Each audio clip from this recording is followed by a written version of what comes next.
एहतशाम उल हक, मुख्यमंत्री अभी बयान दे रही हैं, वाम और राम ने किया है ये हंगामा कल रात को।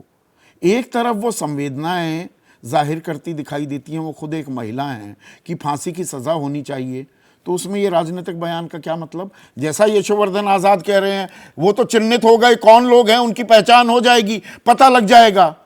उससे पहले राजनीतिक बयानबाजी करना, देखिए संदीप जी, इसके क्या मायने?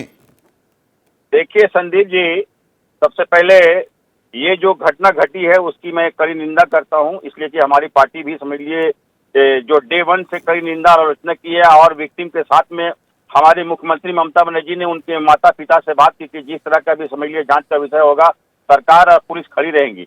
लेकिन इसको कहीं न कहीं जो टूल जो सीपीएम और बीजेपी पार्टी द्वारा इस तरह से एक इशू बनाया जा रहा है कि ममता बनर्जी को बदनाम करने की कोशिश। ममता बनर्जी डे वन से रास्ते में समझ लिए लोगों से अपील की कि इसको जिस हम फास्ट ट्रैक कोर्ट में मामला ले आकर करके, हम कभी भी इस फांसी के पक्ष में नहीं है। राम और वाम ने मिलकर एकत्रित होकर ये किया।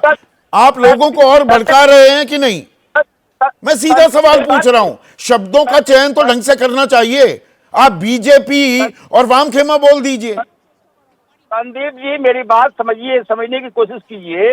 हमारी जो मुख्यमंत्री है, साफ लफ्जों में कहा कि मैं फास्ट ट्रैक में ये मामला को ले आकर करके जितना जल्द हो फांसी का सजा।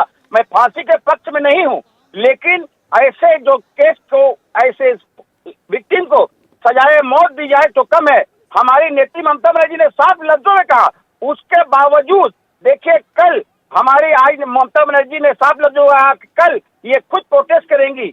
ये कल कोलकाता के मौलाली से लेकर के और वहां स्टैंड तक जाकर के, तेरा रेप मेरा रेप, तेरा प्रोटेस्ट मेरा प्रोटेस्ट, ये सिर्फ बीजेपी या वाम खेमे की बात नहीं है। एहतशाम उल हक, एक मिनट सुनिए ना। आप मेरी बात समझने की कोशिश सुखेंदु शेखर रॉय, अरे सुनिए ना, सुखेंदु शेखर रॉय आपके सांसद हैं? यहाँ बिल्कुल है। वो कह रहे हैं दरिंदों को बचाने की कोशिश क्यों की जा रही है? ये तो बीजेपी के नहीं, कांग्रेस के नहीं। सुनिए ना, पूरी बात तो सुनिए। शांतनु सेन आप ही के वरिष्ठ नेता हैं, सांसद भी रह चुके हैं। वो कह रहे हैं प्रिंसिपल को लेकर इतनी शिकायतें की गई, लेकिन सरकार ने तब कुछ क्यों नहीं किया? प्रिंसिपल को तो अभेदान दे दिया, दूसरी जगह का प्रिंसिपल बना दिया। देखिए देखिए, ये कहीं न कहीं पे लगता है, ये कहीं न कहीं इस तरह का उनका निजी बयान है। ये अच्छा। उनका व्यक्तिगत बयान है। ये उनका व्यक्तिगत बयान है। और जो हमारे सुखेंद्र शेखर राय का भी ये व्यक्तिगत बयान है। लेकिन हमारी मुख्यमंत्री ममता बनर्जी क्या कह रही है, उस पर देखने की बात है संदीप जी। आपके नेता की बातों को गंभीरता से ना लूं।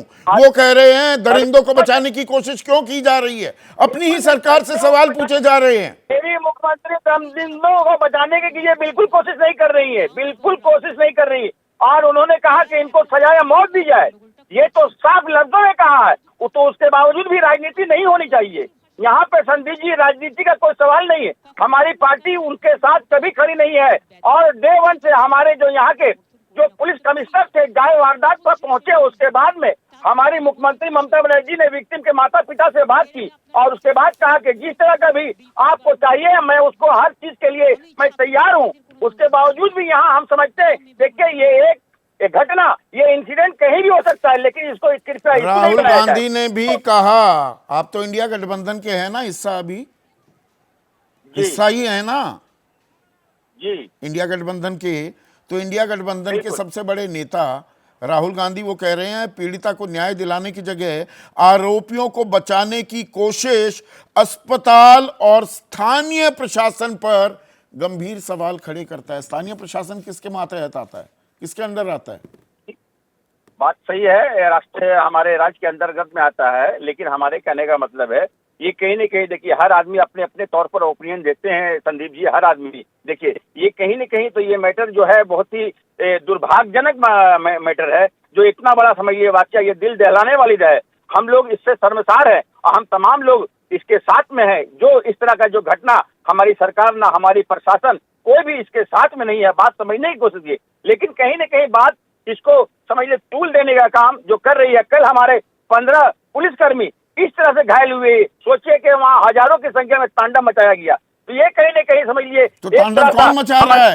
और पुलिस वहां पर बेबस बन के खड़ी रही, इससे तो और सवाल खड़े होते हैं ना एहतशामुल हक। मेरी पुलिस पर में इतनी जबरदस्त चोट। अब देखिए, अगर पुलिस अगर कुछ एक्शन लेते हैं तो वहां लोगों को चोट लगेगा, इसलिए पुलिस अपने आप के ऊपर में समझ लिए वो चोट खा रहे हैं, लेकिन पुलिस कोई लाठी कोई डंडा चार्ज नहीं किया। ये बहुत ही संयम ढंग से ये हम लोगों को ट्रीट करना होगा।